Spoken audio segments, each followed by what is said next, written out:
Brits are expected to spend billions today and over the weekend trying to snap up a bargain on Black Friday. But shoppers are being warned that they aren't the only ones looking to cash in on Black Friday. Yeah, new research from software firm McAfee revealed a whopping £10 million was lost to festive scams last year.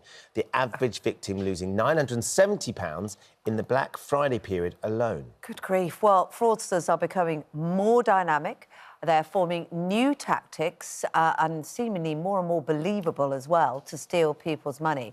Last year, some pretended to be the victims' children, saying they'd lost or broken their phone.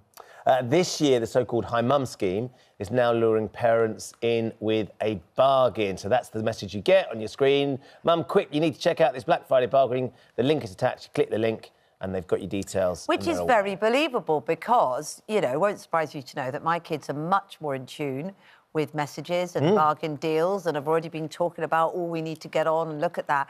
So you can be, you know, fooled. Very easily. Yeah, it's hard to keep up with these constantly evolving scams. One person that knows that all too well is Tony Sales, who once labelled himself Britain's greatest fraudster. Now, though, helps people fight back against the scammers. Should point out, Tony, you spent 2 periods in prison, serving time for the crimes that you committed. Different sort of age as well. This was pre-internet, wasn't it? Yeah. What sort of scams were you involved with? All different types. More identity theft and stealing credit card stuff. The magnetic strip on the back was kind of my forte when I was younger.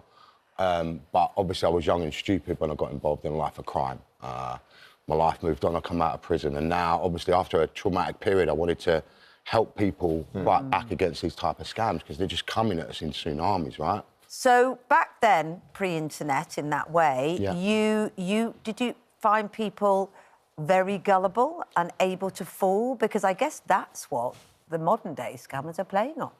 So they are. So people only know what you tell them, right? So if you've got a good, believable story that someone would believe in, it's called social engineering, right? And that's what criminals do to us. So the mum scam is a perfect example of social engineering because what it does is it puts them in fear in the first instance when we saw it, of I need some money, I'm in a bad situation. So your parental instincts kick in. Exactly, and then this way that they've now twisted it for the scams for shopping puts pressure from the child to get the deal on the mum. So now they can push the child pressure through. So it's quite a devious scam. It's a clever way to abuse trust in your child, isn't it? Most definitely. And your mum recently got sort of someone tried to nibble her with one of these scams, didn't she? Yeah, so there's a lot of scams out there. So she was looking for a loan to get my nephew a Christmas present. This was actually last Christmas.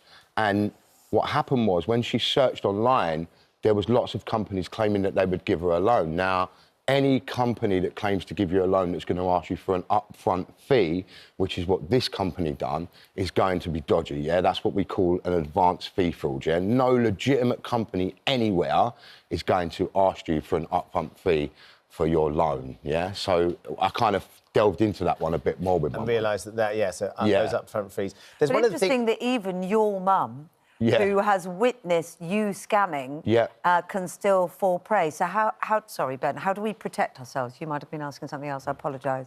I guess that, so we all have to get better at understanding the attacks that we face. So Black Friday today, right?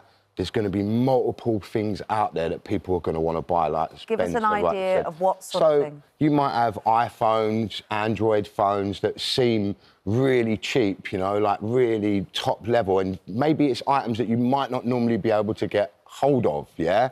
And they seem a little bit more reduced. So you will have pets, people claiming to have pets for sale, yeah? And you give an upfront fee for £1,000 because you've fallen in love with this dog that looks amazing on a marketplace that you may have seen online, yeah? These are all scams that continue to come in times like this. So we just have to be more vigilant. If something seems too good to be true, it usually is. There's your first marker, yeah? Always step back and think about stuff before you actually buy it. Do your reviews. Don't just look at the good reviews.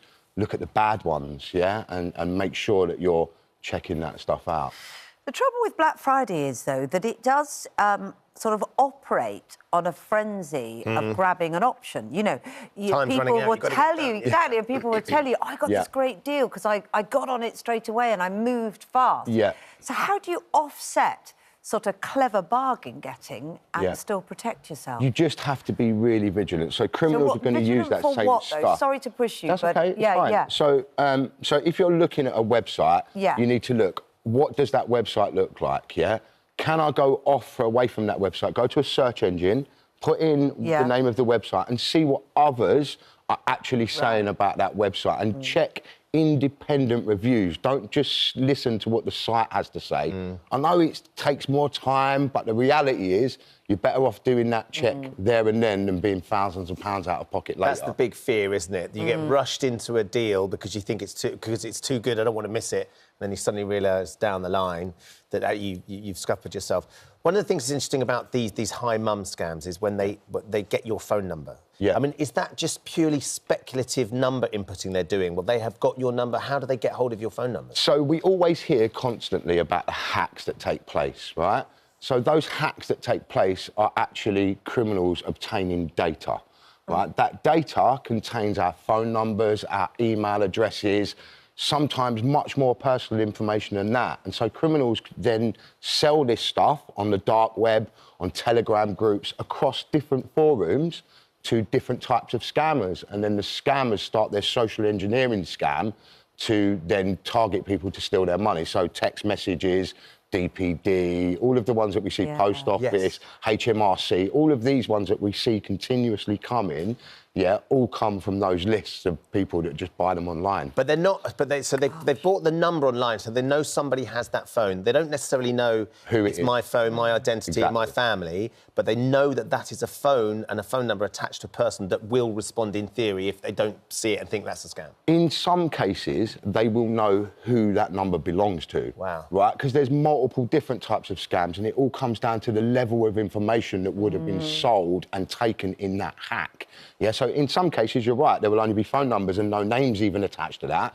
But in lots more cases, there's even more fuller information, names, date of births, everything in there. Tony, give us one top tip then, as we head towards this period, which is so frenzied and important for so many people, to try and avoid being scammed. Like I said, just go to reviews. If you're on a site, you're not sure, just go to the reviews in the background, and just check. Go to an independent search engine, put in the website and see what others are saying about that site, and that's the best possible advice I can give you. OK. Tony, thank you for joining us, sharing a little bit of your experience there as well. Hopefully, it means some of you out there, as you start doing this, take a little bit of time and you can avoid getting caught, as Kate was saying.